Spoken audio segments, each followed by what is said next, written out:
General ledger എന്നത് ഒരു കമ്പനിയുടെ എല്ലാ സാമ്പത്തിക ഇടപാടുകളുടെയും ഒരു സമഗ്ര രേഖയാണ്.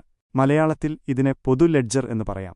ഒരു ബിസിനസ്സിൽ നടക്കുന്ന എല്ലാ പണമിടപാടുകളും, പണം വരുന്നത്, പോകുന്നത്, സാധനങ്ങൾ വാങ്ങുന്നത്, വിൽക്കുന്നത്, ശമ്പളം നൽകുന്നത്, വാടക കൊടുക്കുന്നത് തുടങ്ങിയവ ആദ്യം ഡേ ബുക്കുകളിൽ ജേർണൽസ് രേഖപ്പെടുത്തുന്നു. അതിനുശേഷം ഈ ഇടപാടുകളെല്ലാം തരംതിരിച്ച് ഓരോ അക്കൗണ്ടിലേക്കും, ഉദാഹരണത്തിന് cash account, sales account, purchase account, salary account, മാറ്റിയെഴുതുന്ന ഒരു വലിയ പുസ്തകമോ സോഫ്റ്റ്വെയറോ ആണ് ജനറൽ ലെഡ്ജർ.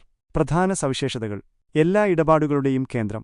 ഒരു ബിസിനസ്സിലെ എല്ലാ സാമ്പത്തിക ഇടപാടുകളും ഈ ലെഡ്ജറിൽ തരംതിരിച്ച് രേഖപ്പെടുത്തുന്നു. അക്കൗണ്ടുകൾ തിരിച്ചുള്ള തരംതിരിവ്: ആസ്തികൾ, അസറ്റ്സ്, ബാധ്യതകൾ, ലയബിലിറ്റീസ്, എക്വിറ്റി, വരുമാനം, റവന്യൂ, ചെലവുകൾ, എക്സ്പെൻസസ് എന്നിങ്ങനെയുള്ള പ്രധാന അക്കൗണ്ടുകളായി തിരിച്ച് വിവരങ്ങൾ രേഖപ്പെടുത്തുന്നു. ഡബിൾ എൻട്രി സിസ്റ്റം: ഓരോ ഇടപാടിനും കുറഞ്ഞത് 2 അക്കൗണ്ടുകളിലെങ്കിലും എൻട്രി ഉണ്ടാകും.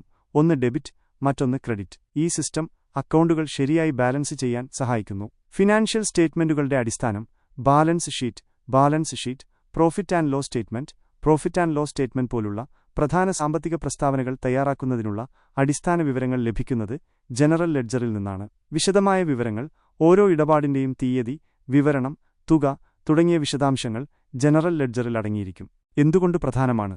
ഒരു ബിസിനസിന്റെ സാമ്പത്തിക സ്ഥിതി എപ്പോൾ വേണമെങ്കിലും മനസ്സിലാക്കാൻ സഹായിക്കുന്നു. ഓഡിറ്റിംഗ് ആവശ്യമായ എല്ലാ വിവരങ്ങളും ഇതിൽ അടങ്ങിയിരിക്കുന്നു. സാമ്പത്തിക തീരുമാനങ്ങൾ എടുക്കുന്നതിന് കൃത്യമായ വിവരങ്ങൾ നൽകുന്നു. തെറ്റുകൾ കണ്ടെത്താനും തിരുത്താനും സഹായിക്കുന്നു. ചുരുക്കത്തിൽ, ഒരു ബിസിനസിന്റെ സാമ്പത്തിക ആരോഗ്യത്തിന്റെ കൃത്യമായ ചിത്രം നൽകുന്ന ഒരു പ്രധാന രേഖയാണ് ജനറൽ ലെഡ്ജർ അല്ലെങ്കിൽ പൊതു ലെഡ്ജർ.